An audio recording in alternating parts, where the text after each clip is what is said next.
सभी विद्यार्थियों को नए शैक्षणिक सत्र की जो कि 1 जुलाई से प्रारंभ होने जा रहा है, हर वर्ष की भांति शुभकामनाएं। मित्रों, इस वर्ष थोड़ा सा अलग दौर है जिसको हम सभी फेस कर रहे हैं, कोरोना दौर। पर उसको लेकर आपको किसी तरह से अपने दिमाग में कोई तनाव नहीं रखना है। जो भी शैक्षणिक व्यवस्था है उसको हम पूर्ण रूप से सुदृढ़ तरीके से और अधिक प्रभावशाली बनाने की दृष्टि से आपके हित में निरंतर कार्य करने का प्रयास कर रहे हैं। अभी ये माना जा रहा है कि आप सब जब कभी भी परीक्षाएं होंगी, उन परीक्षाओं में अपीयर होकर अच्छे अंकों से उत्तीर्ण होंगे और एमएससी फाइनल ईयर की जो डिग्री है वो भी अच्छे अंकों से लेकर मार्केट के अंदर एक अच्छी शैक्षणिक योग्यता के साथ अपने लिए जो उपयुक्त जॉब है फिजिक्स के अंदर वो सर्च करेंगे। आज जो हमारी वार्ता का टॉपिक है सौर ऊर्जा, बड़ा ही रोचक टॉपिक है और आज के विश्व की बहुत बड़ी आवश्यकता है।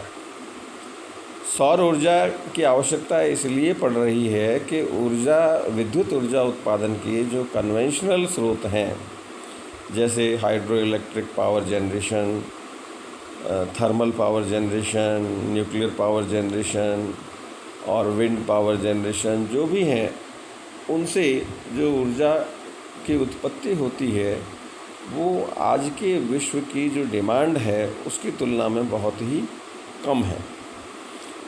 तब वैज्ञानिकों का ध्यान इस ओर आया कि जो सूर्य से पृथ्वी के ऊपर ऊर्जा आ रही है वो भी एक तरह का स्रोत है ऊर्जा का।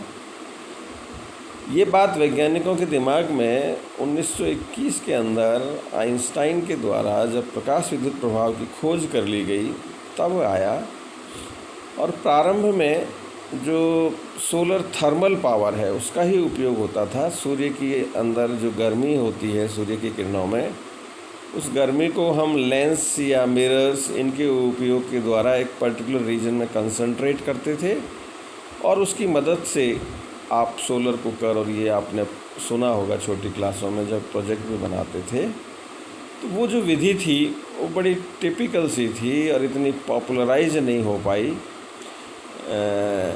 उसका सीधा सा कारण ये है कि हम आजकल के आधुनिक युग के अंदर जो विद्युत ऊर्जा का उपयोग कर रहे हैं, जिन विद्युत उपकरणों का उपयोग कर रहे हैं, जिनके हम इतने अभ्यस्त हो चुके हैं कि हम छत के ऊपर कुकर के अंदर चावल रख दें और उनको 2-4 घंटे तक पड़े रहने दें और फिर उनको उबाल के बॉईल करके उनको यूज में करें, तो बड़ा कोई भी इसके लिए तैयार नहीं था। कहने का तात्पर्य सीधा सा ये है कि वो जो मेथड था वो इतना पॉपुलराइज नहीं हो पाया। फिर बात ये सोची गई कि हम बड़े पैनल लगाएं और जो सूर्य की ताप ऊर्जा है उस ताप ऊर्जा से वाष्पन या वाष्प बनाकर टरबाइन को चलाने का कार्य करें और जो विद्युत ऊर्जा जनरेट होती है, उत्पादित होती है, उसको घरों में काम में लें। इस तरह से ऊर्जा उत्पादन को हम कहते हैं सोलर थर्मल पावर जनरेशन। परंतु ये विधि भी बहुत ज़्यादा सफल नहीं दिखती प्रतीत होती है। उसका कारण ये है कि जो रिफ्लेक्टर्स हैं, मिरर्स हैं, फिर से बहुत अधिक जगह घेरते हैं और जिसको सीधी सी भाषा में हम कहें कि उपभोक्ता की दृष्टि से इतना अधिक प्रभावशाली ये मेथड भी नहीं दिखाई दिया। फिर भी ऊर्जा उत्पादन का, विद्युत ऊर्जा उत्पादन का एक स्रोत रहा प्रारंभिक स्तर के ऊपर। प्रकाश विद्युत प्रभाव के साथ सौर ऊर्जा से विद्युत ऊर्जा उत्पादन की बात जब वैज्ञानिकों ने सोचनी प्रारंभ की तो जो पीएन जंक्शन सौर ऊर्जा को विद्युत ऊर्जा में बदलने के लिए काम में लिया गया उसको हम बोलते हैं solar cell. Solar cell basically एक ऐसी युक्ति है जो नॉर्मल पीएन जंक्शन कह लीजिए आप, एक फ़ोटोवोल्टिक डिवाइस है जो लाइट एनर्जी को इलेक्ट्रिकल एनर्जी के अंदर कन्वर्ट करती है। ये सोलर सेल का सीधा सा सिद्धांत है। इसके अंदर जो प्रकाश की तरंगें हैं वे जब इस मटेरियल के ऊपर पड़ती हैं तो इलेक्ट्रॉनों को उत्सर्जित करके बाह्य परिपथ के अंदर जो धारा का प्रवाह करती हैं। सबसे बड़ी प्रॉब्लम हुई कि प्रारंभ में जो सोलर सेल बनाए गए उनकी एफिशिएंसी मात्र 4 से 6% के बीच में ही प्राप्त हुई, तो वो इतने पॉपुलराइज नहीं हो पाए क्योंकि मात्र एक सेल से काम चलने वाला नहीं था। सेल के बाद पैनल बनाने पड़ते हैं और वो पैनल ज़्यादा इफ़ेक्टिव, ज़्यादा प्रभावशाली होते हैं जिनकी साइज़ छोटी से छोटी हो और एफिशिएंसी ज़्यादा से ज़्यादा हो। तो हम घरेलू उपयोग के लिए ऊर्जा के उत्पादन की बात सोच सकते हैं। आजकल हमारी जो टेक्नोलॉजी है उससे हम लगभग 50% दक्षता के सेल बनाने की बात सोचने की ओर अग्रसर हैं। और यदि हम ऐसा कर लेते हैं इफ़ेक्टिवली, उपभोक्ता तक अगर इतनी दक्षता के सेल कम कीमत में पहुंचाने में सफल होते हैं तो विद्युत ऊर्जा का इससे बढ़िया साधन कोई हो ही नहीं सकता। सबसे बढ़िया, सबसे सरल और सबसे उपयोगी। मैं इसलिए कह रहा हूँ कि बहुत से ऐसे क्षेत्र होते हैं जहाँ ग्रिड सिस्टम से विद्युत ऊर्जा को पहुँचाना हमारे लिए असंभव होता है, ऑलमोस्ट ऑल इम्पॉसिबल होता है या बहुत कॉस्टली होता है। वहाँ पे यदि हम एक सिंपल सा सोलर पैनल स्थापित करके लोकल जो नीड है, आवश्यकता है, उसके हिसाब से अगर जनरेशन प्रारंभ कर दें तो बहुत उपयोगी होगा। हमारे देश के अंदर यूरोपीय जो देश हैं या जो अन्य विकसित देश हैं उसकी तुलना में सौर ऊर्जा की जो अवेलेबिलिटी है बहुत ज़्यादा है। ऑन एन एवरेज मैं आपको बताऊं, विश्व की जो आवश्यकता है उस आवश्यकता का लगभग 6000 गुना अधिक ऊर्जा सूर्य से पृथ्वी के ऊपर औसतन रोज़ाना हमें मिल रही है। यानी कि स्रोत जो है वो बहुत स्ट्रॉन्ग है, बहुत बड़ा रिजर्वायर है। केवल आवश्यकता इस बात की है कि हम इसको विद्युत ऊर्जा में कितने आसान से तरीके से कन्वर्ट कर लें। इसलिए पिछले 1 दशक से इस विषय के अंदर ऐसे मटेरियल्स को डेवलप करने की वैज्ञानिकों के द्वारा कोशिश की जा रही है जिनकी मदद से हम ज़्यादा से ज़्यादा एफिशिएंसी के सोलर सेल्स डिज़ाइन कर सकें, सोलर पैनल डिज़ाइन कर सकें और वो उपभोक्ता तक कम से कम कीमत में पहुंच सकें। तभी हम सौर ऊर्जा को विद्युत ऊर्जा के अंदर कन्वर्ट करके आत्मनिर्भर होने की जो बात है वो सोच सकेंगे। इंडिया के अंदर एडवांटेज ये है कि यहाँ पर सौर ऊर्जा की जो उपलब्धता है वो अन्य देशों की तुलना में ज़्यादा है। और इंडिया में भी अगर राजस्थान की हम बात करें तो और भी अधिक है। और राजस्थान में भी जो पश्चिमी राजस्थान के ज़िले हैं, बीकानेर हुआ, जोधपुर हुआ, जैसलमेर हुआ, बाड़मेर हुआ, जहाँ और किसी उद्योग का पनपना बहुत मुश्किल है इसकी भौगोलिक स्थिति को देखते हुए, यहाँ पे जो नेचुरल रिसोर्सेज हैं उनके कारण, परंतु सौर ऊर्जा प्रचुर मात्रा में है। इसलिए इस देश का जो सबसे बड़ा सोलर पावर जनरेशन स्टेशन है, जिसकी क्षमता आगे चल के मैं आपको बताऊंगा कितनी है, वो बीकानेर से लगभग 150 किलोमीटर दूर बीकानेर जैसलमेर हाईवे के ऊपर स्थापित होने जा रहा है। इससे पहले गुजरात, आंध्र प्रदेश में भी अधिक क्षमता के जो सोलर पावर स्टेशंस हैं इंडिया के अंदर, अगर हम मेगा सोलर पावर स्टेशंस की बात करें तो गुजरात अग्रणी रहा। पहले वहाँ कार्य प्रारंभ हुआ, आंध्र प्रदेश में हुआ, परंतु आज राजस्थान के अंदर और विशेष रूप से पश्चिमी राजस्थान के अंदर इस टेक्नोलॉजी का उपयोग करके बहुत सारे सोलर पावर प्लांट्स इस्टेब्लिश हो रहे हैं या अंडर कंस्ट्रक्शन हैं। और आने वाले 2-4-5 सालों में सौर ऊर्जा के क्षेत्र में ये जो क्षेत्र है वो करीब करीब आत्मनिर्भर होगा। ये Fraunhofer institute for solar energy system है, जहाँ सौर ऊर्जा को विद्युत ऊर्जा में कन्वर्ट करने के लिए जो शोध कार्य है वो प्रमुखता से बहुत पहले से होता आया है। ये उस इंस्टीट्यूट की बिल्डिंग है। सोलर सेल को बनाने के लिए बेसिकली या प्रचुर मात्रा में हमें सिलिकॉन की आवश्यकता होती है। अन्य मटेरियल से भी सोलर सेल बनाए जाते हैं, इनको मिक्स करके भी सोलर सेल बनाए जाते हैं।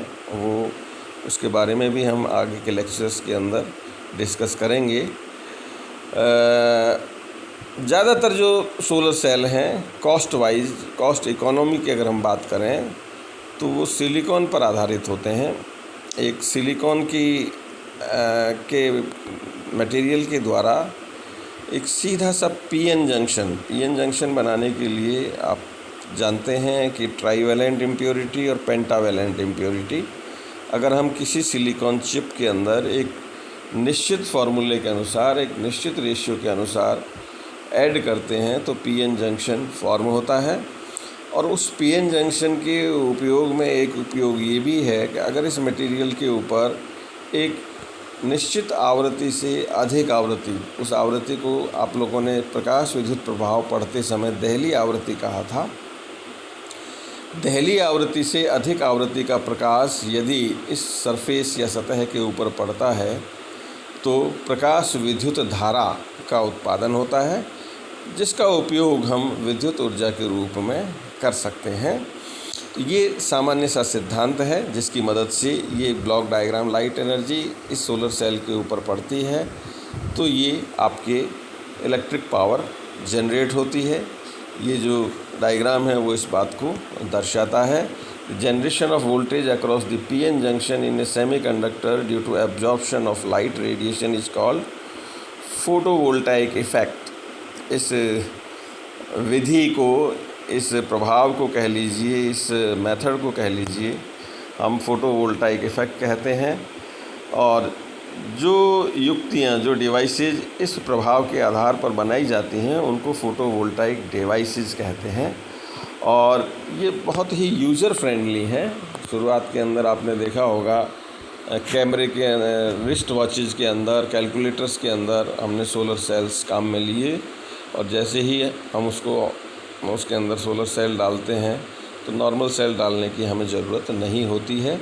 धीरे धीरे अब हम बड़े कार्यों के लिए उपयोग, जैसे ट्यूबवेल चलाने के लिए या स्ट्रीट लाइट जलाने के लिए भी छोटे छोटे सोलर पैनल्स का उपयोग करने में सफल रहे हैं।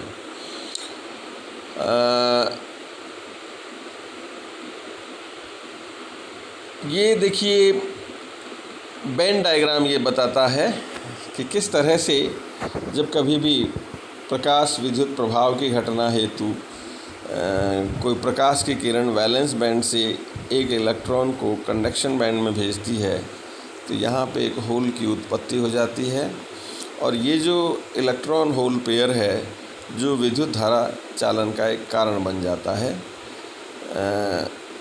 अब इसमें जो विधि है, कंस्ट्रक्शन मेथड है कि एक हम सोलर पैनल या सोलर एरे जिसको हम बोलते हैं वो किस तरह से बनाया जाता है।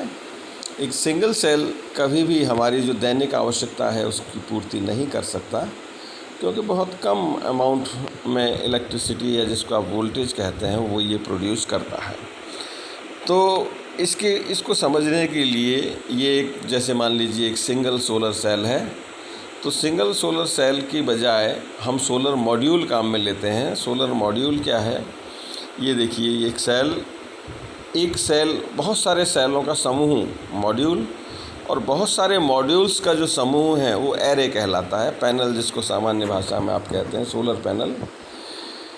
इसकी जो साइज़ है वो यूँ समझ लीजिए कि स्क्वायर मीटर में 1x1 का पैनल, 1x1 का पैनल, 2x2 का पैनल लगाया जाता है। और जब हमें बहुत ज़्यादा पावर की आवश्यकता होती है तो हम एक निश्चित अरेंजमेंट के द्वारा इसको इस्टेब्लिश करके, इसको कनेक्ट करके, इनको जोड़ के उस पावर को जनरेट करते हैं, और बड़ी आसानी से हम मेगावाट रेंज के अंदर सोलर पावर स्टेशंस इस्टेब्लिश करने में भारतवर्ष के अंदर सफल रहे हैं। और डे बाय डे, दिन प्रतिदिन ये जो ब्रांच है वो पॉपुलराइज होती जा रही है, क्योंकि यूज़र फ्रेंडली साबित हुई है। और विश्व की जो बढ़ती हुई आवश्यकता है, हमारा डे बाय डे जो इलेक्ट्रिक कंजम्पशन बढ़ रहा है, उसकी पूर्ति के लिए इसके अलावा कोई विकल्प वैज्ञानिकों को नज़र नहीं आ रहा। ये अलग अलग प्रकार के सोलर सेल्स हैं कि हम monocrystalline silicon cells, polycrystalline silicon cell और अमरफस सिलिकॉन सेल्स, जो कि इंडस्ट्रियल पॉइंट ऑफ व्यू से अगर हम बात करें, अलग अलग टाइप के सोलर सेल्स हैं जिनका कि उपयोग इन पैनल्स को बनाने के लिए किया जाता है। और भी बहुत सारी ब्रांचेज टाइप्स हैं जो हम आगे चल के डिस्कस करेंगे। ये अलग अलग उसके करने से जो एफिशिएंसी में फ़र्क आया, अमॉर्फस जो सिलिकॉन है उससे हमारी एफिशिएंसी 5 से 7% ही आती है, जबकि हम पॉलीक्रिस्टलाइन सिलिकॉन काम में लेते हैं तो एफिशिएंसी 15% तक बढ़ गई। और जब हम मोनोक्रिस्टलाइन सिलिकॉन काम में लेते हैं तो हमारी जो एफिशिएंसी है वो 17% तक बढ़ी। कंस्ट्रक्शन का जो प्रिंसिपल है वो ये है कि N type semiconductor, P type semiconductor हम काम में लेते हैं। सोलर सेल जो है वो फोटोवोल्टाइक सिद्धांत के ऊपर काम करता है। ये देखिए बेसिक इसका ब्लॉक डायग्राम है कि लाइट पड़ेगी तो ये आपके जो बाहर आपने कनेक्ट कर रखा है इलेक्ट्रिकल लैम्प वो ग्लो करेगा। ये इसका सिद्धांत है। ये ब्लॉक डायग्राम की मदद से एक सोलर सेल के अंदर कितने पार्ट्स होते हैं, किस किस तरह से इसकी संरचना होती है, वो समझाने का प्रयास किया जा रहा है। अब हम बात जो कर रहे हैं बेसिकली, ये जो थ्योरेटिकल चीज़ें इन्वॉल्व हैं, सैद्धांतिक जो बात है कि किस प्रकार से वो वैलेंस बैंड को छोड़ के इलेक्ट्रॉन चालन बैंड में जाता है, उससे संबंधित जो स्लाइड्स हैं वो हैं। अब हम इसके एडवांटेजेस और डिसएडवांटेजेस की बात करते हैं। जहाँ तक लाभ हैं, हानि कम है, लाभ ज़्यादा हैं।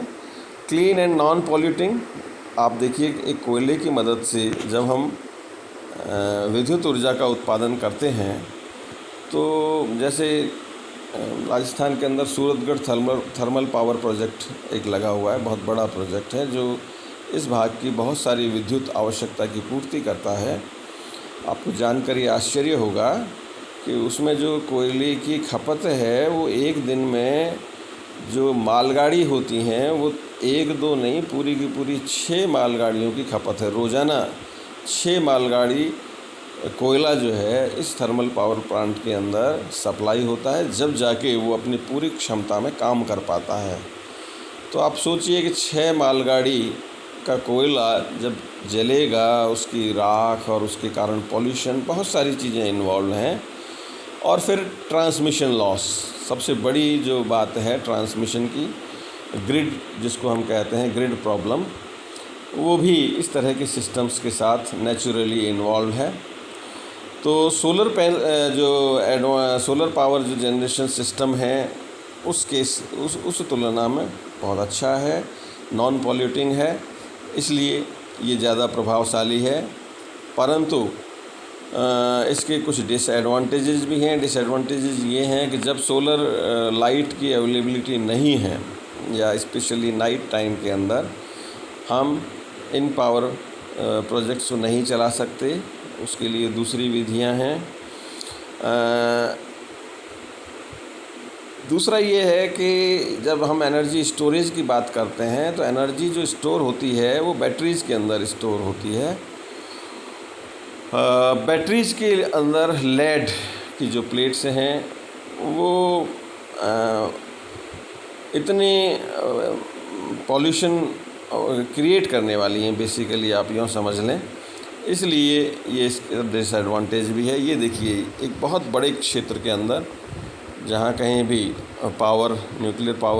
सोलर पावर जनरेशन वाला सिस्टम लगाया जाता है, उसमें इस तरह से सोलर पैनल्स इस्टेब्लिश किए जाते हैं।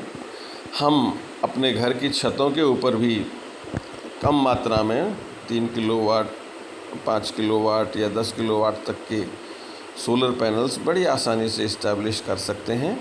केवल बात इतनी सी है कि अभी हम इसके लिए अभ्यस्त नहीं हैं। और यकीन मानिए कि यदि आप अपने घरों की छतों के ऊपर 5 किलोवाट का एक सोलर पैनल लगवा लेते हैं तो उसका जो खर्चा है वो आपके ड्राइंग रूम को डेकोरेट करने में या उसके वुडवर्क में आप जितना खर्चा करते हैं उसकी आधी कीमत के बराबर भी नहीं है। औसतन अगर आप सब्सिडी भी छोड़ दें तो 2 लाख के आसपास, सब्सिडी नहीं की बात कर रहा हूँ, विद सब्सिडी करेंगे तो आधे में ही काम हो जाता है। 2 लाख की कीमत में एक 5 किलोवाट का पैनल आप अपनी छत के ऊपर आसानी से लगवा सकते हैं। और जो छत का एरिया कवर होता है वो लगभग 500 स्क्वायर फीट ही है। मान लीजिए आपकी छत 2000 स्क्वायर फीट की है तो उसमें से 500 स्क्वायर फीट जगह इस पैनल के लिए पर्याप्त है। और इसका एडवांटेज ये है कि अगर आप जो विद्युत वितरण प्रणाली है, राजकीय विद्युत वितरण प्रणाली है, उसके साथ टाई अप करें तो जितना आप उपयोग करें वो तो आपका है, उसके बाद आप उसको सेल भी कर सकते हैं। क्योंकि हमेशा आप 5 kVA कॉन्स्टेंटली तो यूज में लेते नहीं हैं। तो आपके और विद्युत वितरण प्रणाली जो कि राजकीय विद्युत वितरण प्रणाली है, चाहे जोधपुर विद्युत वितरण हो, चाहे बीकानेर विद्युत वितरण हो, चाहे जयपुर हो, उनके बीच में करार होता है। करार ये है कि जब मुझे मान लीजिए रात्रि के समय मेरा प्रोडक्शन 0 है या 0 है, कम है, तो मुझे RSEB या जो भी विद्युत वितरण प्रणाली है वहाँ से पावर मिलेगी। और दिन के समय मेरा प्रोडक्शन ज़्यादा है, कंजम्पशन कम है, तो मैं उस विद्युत वितरण प्रणाली को जो पावर जनरेट हो रही है वो दूंगा। तो एक 2 वे प्रोसेस मीटर लग जाता है और उस 2 वे प्रोसेस मीटर के अंदर हमारा जो बिजली का बिल है वो ऑलमोस्ट ऑल 0 आ जाता है। तो यूँ समझिए कि अगर 1.5 लाख या 2 लाख इन्वेस्ट करके आपने सोलर पावर पैनल लगाया है तो 1 या 2 वर्ष के अंदर ही जो आपका बिजली का बिल है उसकी कीमत आप को वसूल करके ये सोलर पैनल की जो कॉस्ट है वो रिकवर कर सकते हैं। और इस तरह से राष्ट्र के निर्माण में, अपने स्वयं की सुविधाओं में आप सहयोग कर सकते हैं। और ये जैसे जैसे पॉपुलराइज होगा सिस्टम, वैसे वैसे हम एक सभ्य समाज की ओर अग्रसर होने में अपना सहयोग करेंगे। अब देखिए, हम मेजर जो पावर प्लांट्स हैं उनकी बात कर रहे हैं। ये राजस्थान के ही एक ज़िले के अंदर जो अंडर कंस्ट्रक्शन है पावर प्लांट, जिसकी कि अभी हम बात कर रहे थे, बहुत बड़ा पावर प्लांट है, जल्दी ही ये भी चालू हो जाएगा। जो ये देखिए, ये भी एक पावर प्लांट राजस्थान के ही एक ज़िले के अंदर ऑलमोस्ट ऑल तैयार है। इसकी एक यूनिट पावर प्रोड्यूस करके RSEB सिस्टम को दे रही है। ये अडानी प्रोजेक्ट का लेआउट है, एक्सटर्नल लेआउट है, जो सबसे बड़ा है इंडिया के अंदर। फलौदी के निकट ये पावर प्लांट इस्टेब्लिश हो रहा है और मेरे ख्याल से सर्वाधिक क्षमता वाला है। ये भी उसी का व्यू है, किस तरह से सोलर पैनल्स वहाँ लगाए जा रहे हैं बहुत लंबे क्षेत्र के अंदर। ये इसका कंट्रोल पैनल सिस्टम है, जहाँ पावर प्रोजेक्शन स्टार्ट, पावर का जो प्रोडक्शन है स्टार्ट भी हो चुका है। ये ग्रिड पैरिटी सिस्टम है, किस तरह से जो उत्पादित विद्युत ऊर्जा है उसको उपभोक्ता के उपयोग के लिए वितरित किया जाता है। ये देखिए, पोखरण के अंदर ये जो पावर प्लांट लगाया गया है, पोखरण और फलौदी के बीच में है, अंबानी ग्रुप के द्वारा जो लगाया गया है, ये उसका व्यू है। ये मेजर जो पावर प्लांट्स समय समय पर अलग अलग जगह पर लगाए गए, अल्ट्रा मेगा पावर प्लांट्स, देखिए चाइना ने लगाया, जिसकी कैपेसिटी 1547 मेगावाट सोलर पावर की क्षमता का सोलर पावर प्लांट था। फिर से चाइना के अंदर 1 गीगावाट क्षमता का एक पावर प्लांट लगाया गया, और भी बहुत सारे पावर प्लांट्स इस तरह से लगाए गए हैं। अब अगर हम हिंदुस्तान की बात करें तो जिसकी हम बात कर रहे थे, अडानी पावर जो प्रोजेक्ट है, वो करीब करीब 648 मेगावाट का एक ही लोकेशन के ऊपर स्थित पावर प्लांट है, जो लगभग 10 वर्ग किलोमीटर के क्षेत्र के अंदर फैला हुआ है। और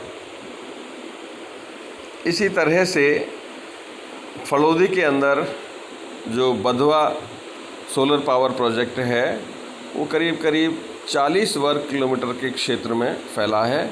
और जब ये पूर्ण उसमें आ जाएगा तो इसकी जो क्षमता है 2255 मेगावाट होगी। और इसमें जो विद्युत प्रोडक्शन की जो कॉस्ट बताई गई है, जो बिड लोएस्ट बिड आई है, वो ₹2.44 प्रति किलोवाट उत्पादन की दर बताई गई है। तो निश्चित रूप से ये बहुत ही एक अच्छा वो सिस्टम होगा। इससे पहले नॉर्थ गुजरात के अंदर और भी थिन फिल्म टेक्नोलॉजी और दूसरी जो फिज़िक्स की टेक्नोलॉजीज़ हैं, उनको काम में लेकर जो पावर प्रोजेक्ट्स वर्क कर रहे हैं वो हैं। ये भी एक पावर प्रोजेक्ट जिसकी क्षमता 1547 मेगावाट है, उसका व्यू है, एरियल व्यू है। ये 3 गीगावाट जो 3 फेजेज में है, उसका व्यू आपको दिखा रहा हूँ। ये चाइना के अंदर है, जो जुलाई 2016 से लेके जुलाई 2017 के बीच में ये वाला सिस्टम चालू या ऑपरेटिंग मोड के अंदर आ गया, और इसकी क्षमता करीब करीब 3 गीगावाट मेरे ख्याल से अब तक सबसे ज़्यादा है। ये हिंदुस्तान के अंदर है, जिसकी क्षमता मेरे ख्याल से ये इसका अब तो प्रोडक्शन भी स्टार्ट हो गया है, उपभोक्ता को देना भी शुरू हो गया है।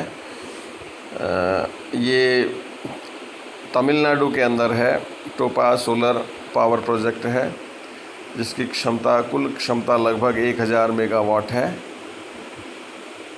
ये फिर से चाइना के अंदर है, सबसे लंबा जो सोलर पावर प्रोजेक्ट है। ये एक डैम के ऊपर बनाया गया है, बेसिकली डैम के साइड में बनाया गया है, तो दोनों उसकी टेक्नोलॉजीज़ का उपयोग किया गया है इसके अंदर। ये चित्र है तमिलनाडु के अंदर जो पावर प्रोजेक्ट है, उसका एरियल व्यू है। ऊपर से देखने से ये कैसा नज़र आता है, ये भी देखिए, मैं आपको और थोड़ा सा वो करके बताऊं। इसकी क्षमता 550 मेगावाट है, और ये इसका एरियल व्यू है। ऊपर से देखने से ये किस प्रकार से नज़र आता है। अब अगर हम कुल कितनी ऊर्जा जनरेट की गई, ये जापान के अंदर एक सिस्टम लगा हुआ है, उसका एरियल व्यू है। और ये जो सिस्टम है अपनी एफिशिएंसी को 2030 तक डबल करने के एम से भी लगा हुआ है। और सबसे स्मार्टेस्ट जो वे होगा, अगर ये सफल रहता है सौर ऊर्जा उत्पादन का, तो इस जापान के इस सिस्टम के द्वारा होगा, ऐसा साइंटिफिक कम्युनिटी के द्वारा इस्टेब्लिश फैक्ट है। ये भारतवर्ष के अंदर किस राज्य के द्वारा, देखिए 2012, 13, 13, 14, 14, 15, 15, 16, अगर हम ये ग्राफ देखें तो 12, 13 के अंदर जहाँ कुल मिला के हम 1387 एक कैपेसिटी थी हमारी इंस्टॉल, वो मात्र 3 वर्ष के अंदर लगभग 3 गुनी हो गई। हम 4000 मेगावाट की कैपेसिटी हमने इंस्टॉल कर दी थी पूरे भारतवर्ष के अंदर, और उसमें सबसे ज़्यादा 1128 जो मेगावाट है वो राजस्थान के अंदर। तो आप ये देखेंगे कि शुरू में गुजरात जो है राजस्थान से ज़्यादा था। 2012-13 में गुजरात की जो इंस्टॉल्ड कैपेसिटी थी 824, यानी कि गुजरात अग्रणी प्रदेशों में रहा, परंतु वहाँ पे जो आगे एक्सपेंशन है वो 824, 860 और 953, यानी कि एक्सपेंशन की जो गुंजाइश है वहाँ पे कम है। बाकी प्रदेशों में आप देखेंगे कि बहुत कम जो पावर जनरेशन है। राजस्थान के अंदर जो टोटल पावर है उसका यूँ कह लीजिए कि करीब करीब ये 30% से भी ज़्यादा, ऑलमोस्ट ऑल 40 मान लीजिए आप, वो राजस्थान के अंदर हो रहा है 15 तक। और अब जो आगे आए हैं 16, 17, 18, उसमें आधे से ज़्यादा जो इंस्टॉल्ड पावर है वो राजस्थान प्रदेश की है। तो ये एक बहुत ही अच्छा हुआ है। और आने वाले समय के अंदर न केवल शोधार्थियों के लिए, छात्रों के लिए बड़ा रोचक विषय होगा। तो हम इसके बारे में जो अवेयरनेस है, बहुत छोटे छोटे स्तर पे अगर हम इसका उपयोग बढ़ाएंगे, यूज़र फ्रेंडली है। अगर हम सिंपल से जो ग्रिड सिस्टम जिससे कि हम आज तक विद्युत ऊर्जा लेते रहे हैं, उसकी बजाय अगर इस तरह के सिस्टम्स की ओर नए विषय में कार्य करने की कोशिश करेंगे तो शायद हमारा जो सामाजिक ढांचा है वो ज़्यादा सुदृढ़ होगा, ज़्यादा समृद्ध होगा, ऐसा साइंटिफिक कम्युनिटी का मानना है। ये एक सोलर थर्मल पावर प्लांट का ब्लॉक डायग्राम है कि किस तरह से सौर ऊर्जा की मदद से टरबाइन और फिर टरबाइन को घुमाकर आपके विद्युत ऊर्जा उत्पादन और फिर ग्रिड को दे दी जाती है।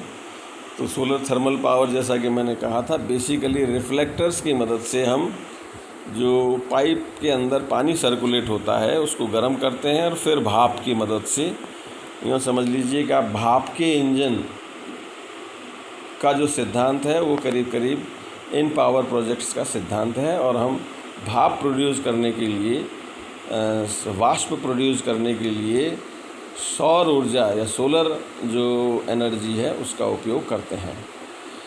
ये इसका एक्चुअल डायग्राम है, इस तरह से पैराबोलिक शेप के अंदर, और बीच में आप देख रहे हैं पाइप लगे हुए हैं जिसमें से कंटिन्यूसली वाटर फ्लो होता है और वो पानी गर्म होकर जो वाष्प प्रोड्यूस होती है, इसका उपयोग हम एंड उसके ऊपर टरबाइन को मूव करने के लिए करते हैं। क्योंकि बेसिकली जो थर्मल पावर प्रोजेक्ट्स हैं उनका सिद्धांत ये है, चाहे हम कोयले की मदद से पानी को गर्म करें, चाहे इस सौर ऊर्जा की मदद से पानी को गर्म करें, और वो फिर वाष्प जो है वो टरबाइन को रोटेट करने के लिए काम में ली जाती है।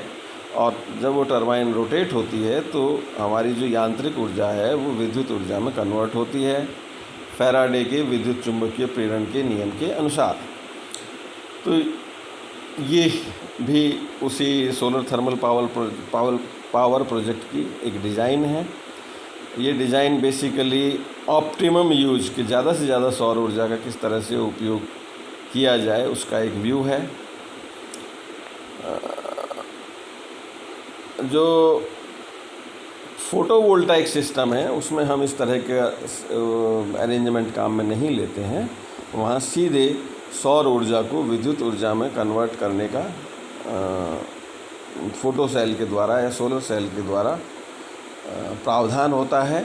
और फिर हम उसको स्टोर करने के लिए या तो सीधे एक इन्वर्टर लगा के डीसी को कन्वर्ट करें एसी में और पैरिटी सिस्टम से उसको जोड़ दिया जाता है, या अगर हमें स्टोर करना हो घरेलू उपयोग के लिए तो हमें एक बैटरी और लगानी पड़ती है कि दिन में वो बैटरी को चार्ज कर देगा और नाइट के अंदर आप उस ऊर्जा को उपयोग में ला सकते हैं। तो विशेष रूप से ग्रामीण क्षेत्र में या हाई एल्टीट्यूड के ऊपर जहाँ हमारा जो विद्युत वितरण प्रणाली का सिस्टम है नहीं पहुँच पाता है, तो वहाँ पर ये सिस्टम बहुत ही ज़्यादा इफ़ेक्टिव हैं, बहुत ही ज़्यादा उपयोगी हैं।